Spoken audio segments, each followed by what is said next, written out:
বললাম।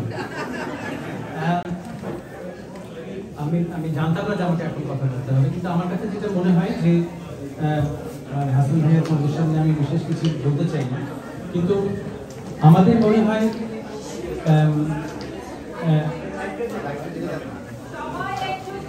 যেটা খুব দরকার সেটা হচ্ছে যে শঙ্কর ঘোষের একটা বিখ্যাত কবিতা রয়েছে, আয় আরো বেঁধে বেঁধে থাকে। তো আমাদের কিন্তু আয় আরো বেঁধে বেঁধে থাকার একটা সময়। কেন বলছি শুনুন, আমি যেটা আগেও বলেছি যে আমি রবীন্দ্রনাথের গানের বাহক মাত্র। আমি চাইবই যে রবীন্দ্রনাথের গান যেন ছড়িয়ে দেয়, এটাই আমার কাজ। আমি ব্যক্তি রবীন্দ্রনাথের গান করে অনেক বড় শিল্পী হয়ে যাব, মানুষজন আমাকে চিনবে, এটা আমার কোনোদিনই কোনো ভাবনা ছিল না।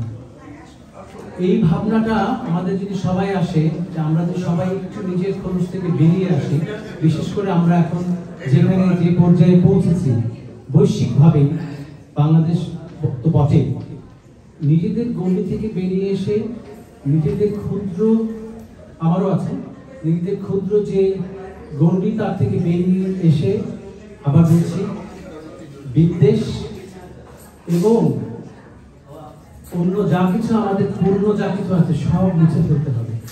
তা না হলে কিন্তু আমরা এগোতে পারবো না। বলেছিলাম যে মানবতার হাত বাড়িয়ে দেওয়া, সেই মানবতার হাত শুধু আত্মের প্রতি মানবতার হাত নয়, সেই মানবতার হাতটা হচ্ছে মানুষকে ভালোবাসার হাত। এই ভালোবাসাটা আপনার প্রিয়জন থেকে শুরু করে, আপনার আশপাশের প্রতিবেশী থেকে শুরু করে, আপনার অন্য যে বাঙালি বন্ধু রয়েছে তাদের সবার প্রতি উদাত্ত হওয়া, খুলে দেওয়া, দরজাটা খুলে দিন, সবাই এক হয়ে যেতে হবে। আমি মনে করি এটা আমার লন্ডন শহরের সমস্যা। আমি বারবার করে বলি লন্ডন শহরেও যে আমরা বলে না বাংলাদেশে দুজন বাঙালি থাকলে 3টে দল হয়, তাই না? আমার একটা দল, আপনার একটা দল, আর দুজন মিলে একটা দল। তো এইগুলো আমাদের ভুলে যেতে হবে। আমরা যদি এখনো সেই ক্ষুদ্র জায়গায় বসে থাকি, আমি মনে করি তাহলে গান বাজনা বা আমরা যারা এই সমস্ত শিল্প চর্চা করি আমাদের করা দরকার নেই, কারণ আমরা মূল জায়গাটাই হারিয়ে ফেলছি। মানুষ ছাড়া খাপারে তুই মূল হারাবি, মানুষ বলতে শোনার মানুষ শোনার, এইটা ভীষণ ভীষণ দরকার। মানুষের প্রতি ভালোবাসা এবং নিজেকে ত্যাগ করে ভালোবাসা। আমরা সবসময় নিয়ত চিন্তা করি যে আমি চেষ্টা করব যদি কিচ্ছু না, আমি সত্যি করে এটাই মনে করি যে আমরা তো প্রবাসে থাকি, আমরা বাংলাদেশ বা আমাদের যে হয় যার যে দেশ হোক, আমরা সবসময় তাকে ভালোবাসি, কিন্তু সেই ভালোবাসাটা যদি সত্যি থেকে থাকে, তার সবচেয়ে বড় প্রধানতম পরীক্ষা হবে কালকে সকাল থেকে আমার কোনো ইগো নেই, মানে আমার নিজের বলতে কোনো কিছু যখন আমি হারিয়ে ফেলবো, যে আমি দেখবো, মানে আমি বলি সেদিন খুব মানে কি বলবো, মানে একটু উত্তেজিত হয়ে আমার অনুষ্ঠানের মধ্যে আমি বলে ফেললাম যে সবার প্রতিদিন সকালবেলাতে আয়নায় চোখ নিজের দিকে তাকানো উচিত। এই কারণে তাকানো উচিত, আমি মনে করি আমার ধারণা যেখানে প্রায় সবাই আমরা বাংলাদেশ থেকে অন্তত গ্রাজুয়েট হয়ে এসেছি এই দেশে, বাংলাদেশের গরিব দুঃখী মানুষের পয়সা পড়াশোনা করেছে, বাংলাদেশের গরিব দুঃখী মানুষ আমার লেখাপড়ায়, আজকে আমার যা কিছু অর্জন, তার পেছনে তার ফাউন্ডেশন তারা তৈরি করে দিয়েছে। আমরা কিছু কি করছি? যদি করে থাকি খুব ভালো, আরো কি কিছু করতে পারি সেটা একটা প্রশ্ন। আমরা কোনো কিছুই করছি না, তাহলে আজকে থেকে কালকে থেকে আরেকটু করা শুরু করি।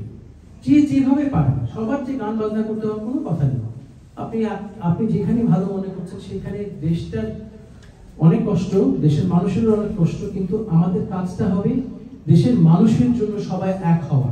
যে বাংলাদেশটা 71 সালে জন্ম নিয়েছিল, সেই বাংলাদেশের যে মূল ভাবনা, সেই মূল ভাবনা কার দোষ কি না দোষ, কে কোথায় কি করেছে, এগুলো ভাবনার সময় আমাদের এখন নেই, কারণ আমরা কিন্তু এখন মূল হারিয়ে ফেলছি। সেই মূল হারানোর পেছনে ফিরে আসতে গেলে আমাদের একটা জায়গায় যেতে হবে, যে আমরা 71 মুক্তিযুদ্ধের যে আমাদের যে মূল ভাবনাটা, মানুষ, আমরা সবাই মানুষ, তারপরে বাঙালি, তারপরে অন্য কোনো পরিচয়। এই পরিচয় যে আমরা যে ভাবনায় আমরা সবাইকে নিয়ে ভাবতে চাই, এগোতে চাই। আপনার পাশের লোকজনকে নিয়ে এগোন। আপনার যদি একটা বন্ধু থাকে, যে বন্ধু হয়তো একটু ভাবছে এটা ওটা না, ওটা কি ওটা না, তাকে বোঝান। আমি মনে করি বোঝালে মানুষ বুঝবে না এমন কোনো কথা নেই। এখানে কারোরই কোনো কিন্তু ব্যক্তিগত স্বার্থ নেই যে আমি বাংলাদেশে এই দল করলে ওই দল করলে আমার দু তিনজন, কিন্তু অধিকাংশ যারা থাকে তাদের কোনো স্বার্থ নেই। তাদের স্বার্থ একটাই, আমি বাংলাদেশে ভালো চাই। হ্যাঁ, তো এই যে বাংলাদেশে ভালো চাইটা একটা একটা একটা প্রথম ধাপ। তারপরে ধাপ কিন্তু আমাদের একটু কষ্ট, নিজের খরচ থেকে বেরিয়ে আসা এবং অন্যের জন্য হাতটা বাড়িয়ে দেওয়া। সেই হাতটা বাড়িয়ে দেওয়ার ক্ষমতা যার যেমন থাকবে তার তেমন, এবং সেখানে কখনো এই ভাবনা করা না যে আমি আজকে 10টা স্কুলের জন্য টাকা দিলাম, আমার খুব দাম হবে।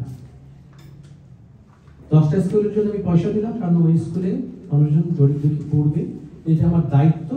আমার দায়িত্ব এই বছর যদি আমি 10টা স্কুলে দিতে পারি, আমার কাজ হবে মাথার মধ্যে চিন্তা হবে পরের বছর যেন আমি অন্তত 15টা স্কুল দিতে পারি। আমি যদি নিজে নাও দিতে পারি, আমি একটা উদাহরণ দিচ্ছি, আমার বন্ধুরা যারা আসে তাদের স্কুলে ফান্ডিং হবে, তুমি দাও না, মানে আমরা জানিও না যে কিভাবে দিতে হয়। অনেকের অনেক পয়সা রয়েছে কিন্তু জানি না আমরা যে কিভাবে এটা ঠিকভাবে এটা ব্যবহার করা যায় টাকাটা। হ্যাঁ, তো ওই জায়গাগুলোতে যাওয়া খুব দরকার, সবাইকে নিয়ে কাজ করা খুব দরকার। এই তো, আমি তো বিশেষ কিছুই জানি না, আপনারা যা বলছেন আমি আপনাদের কথাই বলছি। হ্যাঁ, এই আর কি। তো আপনারা সবাই ভালো থাকবেন এবং বলুন। হ্যাঁ নিশ্চয়ই, আমি তো চাইবই সেটা। হ্যাঁ চলো, দিয়েছে কেউ তাদের অসুবিধা হবে।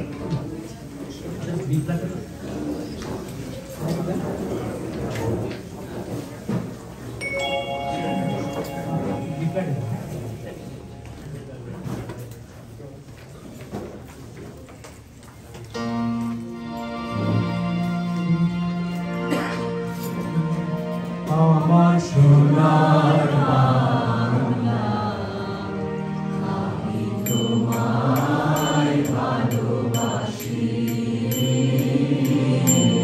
চিরদিন তোমার আকাশ, চিরদিন তোমার আকাশ, তোমার বাতাস আমার প্রাণে,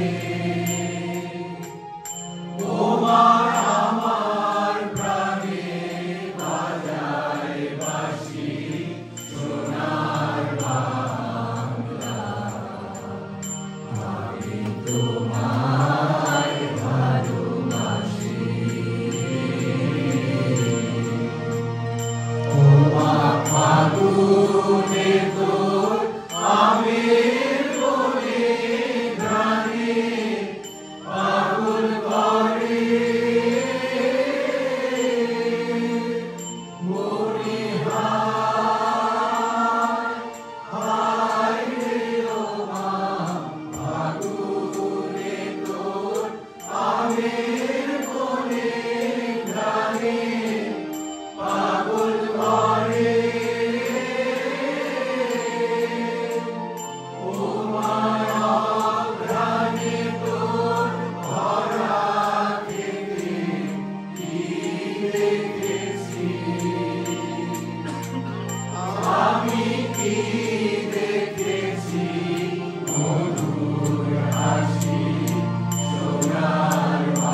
সোনার